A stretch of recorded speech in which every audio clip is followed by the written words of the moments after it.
Bonjour chers frères et sœurs en Christ, que la grâce, la paix et la miséricorde de notre Seigneur Jésus-Christ vous soient abondamment multipliées. Bienvenue dans cette nouvelle vidéo de 7 minutes de pain quotidien du 15 mai 2025. Nous continuons notre lecture dans le livre de Actes des Apôtres chapitre 4 et nous allons lire aujourd'hui le verset 18.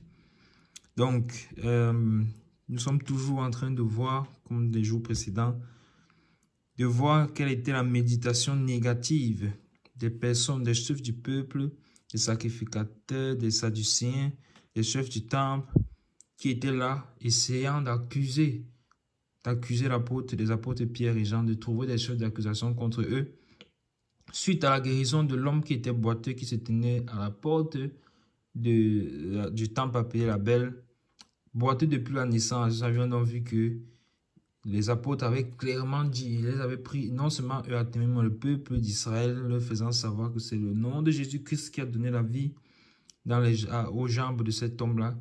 C'est par le nom de Jésus-Christ qu'il a été guéri et que il n'y a sous le ciel aucun autre nom qui était donné parmi les hommes par lesquels nous devions être sauvés, si ce n'est le nom de Jésus-Christ Nazareth. Amen. Donc, ils ont donc ce que nous avons vu au verset 17, ils ont donc essayé de trouver des stratégies pour que l'évangile ne se répande pas, pour que le nom de Jésus-Christ ne soit pas propagé. Oh, mais qui peut arrêter l'œuvre du Seigneur? Personne ne peut arrêter l'œuvre du Seigneur. Le Seigneur Jésus a dit à Pierre, lorsqu'il a eu la révélation, que tu as la révélation qui t'a été donnée par Dieu et que sur cette révélation-là, je bâtirai mon église et les portes du séjour des morts ne prévaudront point contre elle. Quand on parle des portes du séjour des morts, qui de nous, quel homme a déjà vu les portes du séjour des morts? Personne ne l'a vu avec ses yeux physiques. Donc, il est en train de parler de quelque chose de spirituel. Donc, les portes du séjour des morts ne prévaudront point contre mon église. À plus forte raison dans les hommes physiques. Les hommes ne peuvent pas, aucun homme sur la terre ne peut arrêter l'œuvre du Seigneur. Même si ils font les tentatives, ils vont faire les tentatives, ils vont trouver tous les stratagèmes. Ça a déjà eu lieu par le passé. L'Ecclésiaste nous fait savoir, si l'on dit d'une chose, voici elle est nouvelle, elle a déjà existé par le passé. Par le passé, les disciples du Seigneur ont toujours été persécutés. Les hommes ont toujours essayé d'empêcher l'évangile du Seigneur d'être répandu. Mais nous voici aujourd'hui en 2025, mais l'évangile du Seigneur a plus que jamais cru dans le monde. Donc augmenté. Le nombre de disciples a augmenté. Nous l'avons vu déjà dans le livre de Actes des Apôtres, chapitre 2, nous avons vu que dès la toute première prédication de l'apôtre Pierre, la toute première prédication de l'église, 3000 personnes sont venues au Seigneur. 3000 âmes ont été ajoutées au corps de Christ. Amen.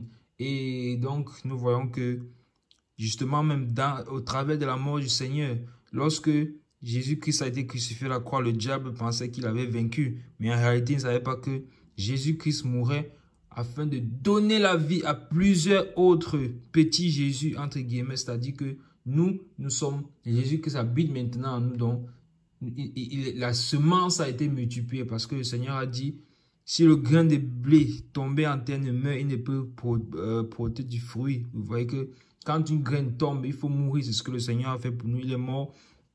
Et maintenant, une fois que la graine est morte, elle peut maintenant porter du fruit. Pourquoi? Parce que lorsqu'une graine porte du fruit, vous vous rendez bien compte que le fruit que ça porte n'est pas identique à la graine qui a été plantée en termes de nombre. C'est-à-dire que la graine est identique, mais le nombre a augmenté, le nombre accroît. Quand vous mettez une graine de blé dans le sol, la tige de blé a plusieurs graines. Quand vous mettez un grain de maïs dans le sol, la tige de maïs a plusieurs graines, plusieurs épis, et chaque épi a plusieurs graines. Donc vous voyez, c'est comme ça que le Seigneur fait. C'est le principe que lui-même il a établi à la création du monde. Dieu l'a déjà établi. Et il a donc révélé et manifesté puissamment dans la vie de notre Seigneur Jésus-Christ, à travers de sa vie. Donc nous lisons aujourd'hui le verset 18. Par la grâce de Dieu, je le lis. Et les ayant appelés, il leur défendit absolument de parler et d'enseigner au nom de Jésus. Amen. Ah, mes bien-aimés, incroyable.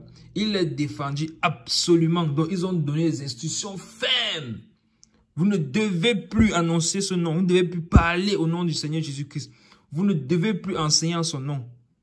Vous voyez? Voilà donc ce qu'ils ont trouvé. Ils ont vu qu'en cherchant dans les faux témoins, en cherchant des accusations contre eux, des chefs d'accusation, ils n'ont rien trouvé. Tout ce qu'ils trouvent à faire, c'est de dire, on vous défend, on vous donne l'interdiction ferme. Donc ils ont dit, il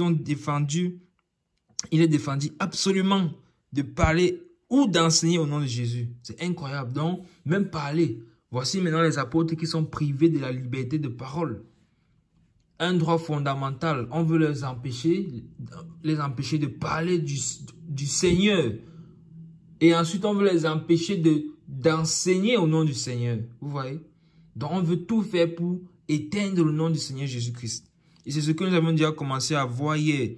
Que lorsque le nom de Jésus-Christ est prononcé au milieu des hommes, les hommes commencent à se sentir mal à l'aise. Surtout si quelqu'un a le péché, il commence à se sentir mal à l'aise. Si tu dis je crois en Dieu, tu n'as pas de problème. Mais dès que tu dis je crois en Jésus-Christ Nazareth, ça commence à être un problème. Tu commences à être dérangé, persécuté. Les gens te regardent d'un mauvais œil. Pourquoi? Parce que c'est le nom qui est dessus tous les noms. À la mention de son nom, tout genou fléchit et toute langue confesse qu'il est Seigneur. C'est-à-dire que si, quand tu prononces le nom de Jésus, que ça avec foi, assurance, conviction et fermeté, si devant toi, en face de toi, il y a quelqu'un qui est peut-être possédé par un mauvais esprit, c'est l'esprit en lui qui est en train d'agir. La personne qui commence à se sentir bizarrement, à commencer à agir bizarrement, à commencer à être violent, agressif, en réalité, c'est que le nom de Jésus-Christ a touché quelque chose qui se trouve en cette personne-là. Et donc, cet esprit, ce mauvais esprit se sent mal à l'aise devant la présence du Seigneur. Et vous vous rappelez bien de cet homme-là qui vivait dans les cimetières. On l'a chaîné, il rompait les liens des chaînes. Une fois que Jésus a débarqué, il a directement couru. Il avait tellement de démons en lui que le nom était Légion, parce qu'ils étaient plusieurs.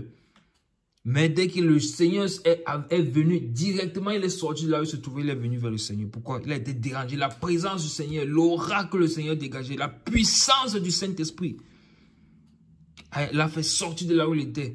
Pourquoi es-tu venu vers nous, fils? Vous voyez? Donc il a senti qu'ici, là, il y a une puissance. La puissance, le Dieu Tout-Puissant. Donc le nom de Jésus, c'est le nom qui a été donné pour que nous soyons sauvés. Donc tout ce que nous faisons, nous voyons pourquoi l'apôtre Paul va dire plus tard, tout ce que vous faites, faites-le au nom du Seigneur Jésus. Et d'ailleurs, comme c'était pour le Seigneur Jésus que nous le faisions. Donc nous devons toujours avoir cela en tête. Nous sommes les enfants du royaume, nous appartenons au Seigneur. Et donc, si tu écoutes cette vidéo, le nom du Seigneur Jésus-Christ, invoque le nom du Seigneur Jésus-Christ, peu importe la situation dans laquelle tu te trouves, invoque le nom du Seigneur Jésus-Christ. Si tu es en danger, invoque son nom. Si tu es malade, invoque son nom. Si tu as besoin d'assurance, invoque son nom, le nom du Seigneur Jésus-Christ Nazareth. Et donc, toi, si tu écoutes cette vidéo et que tu ne connais pas encore le Seigneur Jésus-Christ, je t'invite à le connaître parce qu'il veut te sauver, il veut te parler, il veut que son nom ait la puissance pour agir également pour toi. Quand il a agi à la croix, la puissance a été déployée à la croix, il faut simplement que tu l'acceptes. Donc, soyez bénis, nous arrêtons là pour aujourd'hui. C'était tout pour les 7 minutes de pain quotidien. Shalom.